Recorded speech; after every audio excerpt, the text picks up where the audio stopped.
दोस्तों नमस्कार, मैं हूं ललित धमानी और आप देख रहे हैं नेता क्लासेस। आप सबका स्वागत है।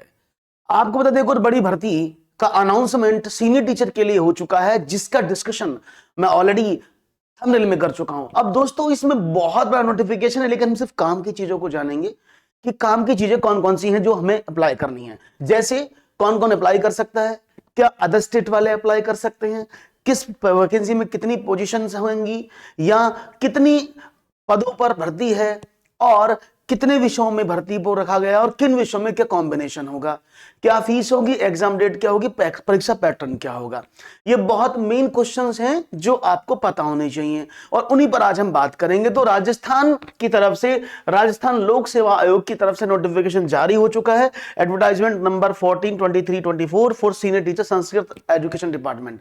अब यहां पर लिखा तो संस्कृत एजुकेशन डिपार्टमेंट है, लेकिन ये संस्कृत के लिए नहीं, अन्य विषयों के लिए भी है। चलो देख लेते हैं एक बार और शुरू करते हैं अपनी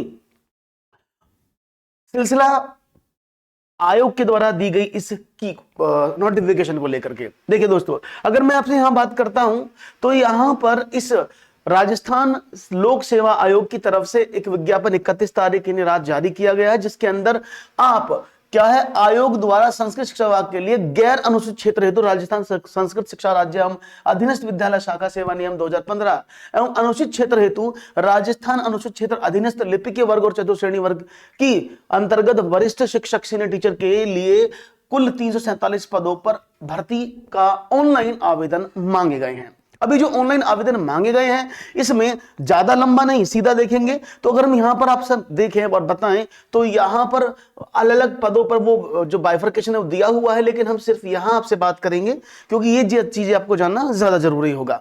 ठीक है ना। अब यहां पर बहुत सारी बातें आपके दिमाग में तो जरूर आ रही होंगी, लेकिन मैं एक एक चीज को धीरे धीरे क्लियर करता चला जाऊंगा। संस्कृत में आपको 66 पोस्ट, संस्कृत एसए के लिए आपको 13, हिंदी एनएसए 34, हिंदी एसए 5, अंग्रेजी एनएसए 46, अंग्रेजी एसए 3, सामाजिक विज्ञान 61 एनएसए, ऐसे ही सामाजिक विज्ञान एसए 4, गणित एनएसए 61, गणित एसए 7, विज्ञान एनएसए 47। अब ये एनएसए ऐसे क्या है, तो ये जो एनएसए का मतलब है लिख देता हूं मैं एक बार। ये जो एनएसए का मतलब है, ये वाला जहां एनएसए लिखा हुआ है इसको समझिएगा, इसका मतलब है नॉन शेड्यूल एरिया। इसको मतलब क्या बोलते हैं, नॉन शेड्यूल एरिया, इसको शेड्यूल एरिया बोलते हैं। हालांकि इनके एब्रिविएशन सब कुछ लिखे हुए हैं, आप चाहें तो यहां पर देख सकते हैं एब्रिविएशन यूज। तो जो भी एब्रिविएशन आपको देखना है तो डिटेल में आप यहां पढ़ सकते हैं कि इसमें किस बारे में बात की गई है। ठीक है ना। तो अपनी अपनी वैकेंसीज को जिसमें आप अप्लाई कर सकते हैं यहां पर देख सकते हैं। और साथ में एक और विशेष बात यहां पर ध्यान रखिएगा कि ऐसा नहीं है कि आप अनुसूचित ऐसे एरिया में हैं तो आप एनएसए में अप्लाई नहीं कर सकते। अगर आप ऐसे एरिया से भी हैं तो आप एनएसए में भी अप्लाई कर सकते हैं, जनरल कैटेगरी में जाकर आपको अप्लाई करना होगा। तो इसके लिए आप बिल्कुल चिंतित ना हो। ठीक है ना। तो विशेष नोट यहां पर ऑलरेडी दे दिया है क्या कि अनुसूचित क्षेत्र के अभ्यर्थी गैर अनुसूचित क्षेत्र की रिक्तियों के विरुद्ध भी आवेदन कर सकते हैं, जैसे मैंने अभी आपको बताया। इसलिए अनुसूचित क्षेत्र के निवासित अभ्यर्थी अनुसूचित क्षेत्र एवं गैर अनुसूचित क्षेत्र के पदों के संबंध में अपनी प्राथमिकता क्रम आवश्यक रूप से ऑनलाइन आवेदन भरते समय ध्यान रहे, अनुसूचित क्षेत्र हेतु आरक्षित पदों के विरुद्ध लाभदेय नहीं होगा। याद रखिएगा, जो नोटिफिकेशन में लिखा है वो लाभदेय नहीं होगा जो आपको मिलता है, यानी जो शेड्यूल में मिलता है। ठीक है ना। तो यहां पर हम ज्यादा बात नहीं करते हुए आगे बढ़ते, क्योंकि इंफॉर्मेशन इंपॉर्टेंट है जहां पर हम आपसे बात करेंगे। अब देखो यहां पर हम बात करते हैं संस्कृत विषय के लिए अनिवार्य शैक्षणिक योग्यता। पहले शैक्षणिक योग्यता समझ लेते हैं क्या क्या होनी चाहिए। अगर हम बात करते हैं संस्कृत विषय के लिए तो संस्कृत और an equivalent traditional Sanskrit examination with Sanskrit medium and Shiksha Sarathi degree और diploma education recognised by the NCTE. NCTE के अकॉर्डिंग आपने कोई भी डिग्री डिप्लोमा संस्कृत में किया हो। गणित की हम बात करेंगे, हिंदी अंग्रेजी गणित विषय के लिए ग्रेजुएट और इक्विवेलेंट एग्जामिनेशन, यानी आपने ग्रेजुएशन किया हो with concern subject as optional area subject, and degree diploma and education recognised by the National Council for Teacher Education. यानी आपने हिंदी अंग्रेजी और गणित विषयों के लिए अप्लाई करना है तो आपको ये सब्जेक्ट आपके ऑप्शन होने चाहिए आपके ग्रेजुएशन लेवल में। विज्ञान विषय के लिए ग्रेजुएट और equivalent examination with list 2 of the following subject. अब जब विज्ञान की बात करेंगे, नहीं अगर आप हिंदी है तो हिंदी होना जरूरी है, ग्रेजुएशन में गणित हो तो गणित है, अंग्रेजी तो अंग्रेजी। लेकिन अगर हम साइंस की बात करेंगे तो अगर आप साइंस टीचर के लिए यानी टीजीटी की बात हो रही है, आप साइंस के लिए अगर अप्लाई करना चाहते हैं तो आपको क्या करना पड़ेगा, least 2 of the following subjects as optional subject. Physics, chemistry, zoology, botany, microbiology, biotechnology and biochemistry. तो इनमें जैसे कोई भी 2 सब्जेक्ट आपके पास होने चाहिए। And degree of diploma in education recognised by the NCT. अब आता है सामाजिक विज्ञान के लिए। अब सामाजिक अध्ययन के लिए मैं आपको बता दूं, जितने भी अब तक आपने यूपी में देखे होंगे या फिर अदर स्टेट में देखे होंगे, तो कुल मिलाकर 4 सब्जेक्ट होते हैं, हिस्ट्री, ज्योग्राफी, पॉलिटी और इकोनॉमिक्स। इनमें से कॉम्बिनेशन होना चाहिए। लेकिन राजस्थान के केस में थोड़ा सा अलग है, इन्होंने बहुत सारे सब्जेक्ट्स को लिया हुआ है। जैसे कि अगर हम एसएसटी की बात करते हैं तो ग्रेजुएट और equivalent examination with at least 2 of the following subject as optional subject. History, geography, economics, political science, sociology, public administration, psychology, philosophy. तो इनमें से कोई भी सब्जेक्ट हो, यानी आपके पास हिस्ट्री, ज्योग्राफी या कुछ भी हो, इनमें से ऑप्शनल सब्जेक्ट होने जरूरी हैं। 2 सब्जेक्ट होने चाहिए इनमें से कॉम्बिनेशन। और सबसे बेहतरीन ऑप्शन कब बनता है कि जब आपके पास हिस्ट्री और ज्योग्राफी मेन स्ट्रीम में हो, इनके साथ कोई भी 2 सब्जेक्ट लगे हो। लेकिन ऐसा कुछ दिया नहीं है, तो अगर आपके पास इनमें से कोई भी 2 सब्जेक्ट रहे हैं तो आप अप्लाई कर पाएंगे, ऐसा अभी यहां पर लिखा हुआ है। हालांकि जनरली ये होता है कि हिस्ट्री और ज्योग्राफी में से एक सब्जेक्ट होना अनिवार्य होता है और बाकी इनमें से कोई भी एक साथ में लग जाए। Education recognised by NCT.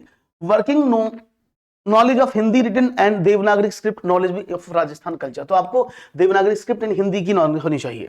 शैक्षणिक अर्हता क्या है, उक्त पदों की शैक्षणिक अर्हता के अंतिम वर्ष की परीक्षा में सम्मिलित हो। अब यहां पर एक अच्छी बात दे दी है, आपको पास मांगा जाता है, लेकिन राजस्थान सरकार ने कहा, आयोग ने कहा है कि अगर आप फाइनल ईयर में, यानी अगर आप अपने ग्रेजुएशन के फाइनल ईयर में हैं तो आप अप्लाई कर सकते हैं। लेकिन प्रक्रिया समाप्त होने के जब ज्वाइनिंग होगी उससे पहले आपको प्रूफ देना होगा कि आपके पास हो चुका है एग्जाम, नहीं आपने एग्जाम दिया हुआ है, रिजल्ट एविटेड है, तो आप अप्लाई कर सकते हैं। इसमें साफ साफ लिखा गया है, किंतु उसे आयोग द्वारा आयोजित लिखित परीक्षा से पूर्व, जब आपकी एग्जामिनेशन रिटन होगी उससे पहले उसका सबूत देना जरूरी होगा। आयु 18 से 40 वर्ष से होनी चाहिए। इसके अलावा बहुत सारी चीजें हैं जो मैं आपके साथ डिस्कस करूंगा। ये बहुत अच्छा आपको दिया हुआ है यहां पर क्या कि आपकी छूट क्या है। अब छूट क्या है, अगर हम बात करते हैं राजस्थान के अनुसूचित जाति, जनजाति, पिछड़ा वर्ग और आर्थिक रूप से कमजोर पुरुष के लिए 5 वर्ष का है। अगर वो महिला है तो 10 वर्ष का है।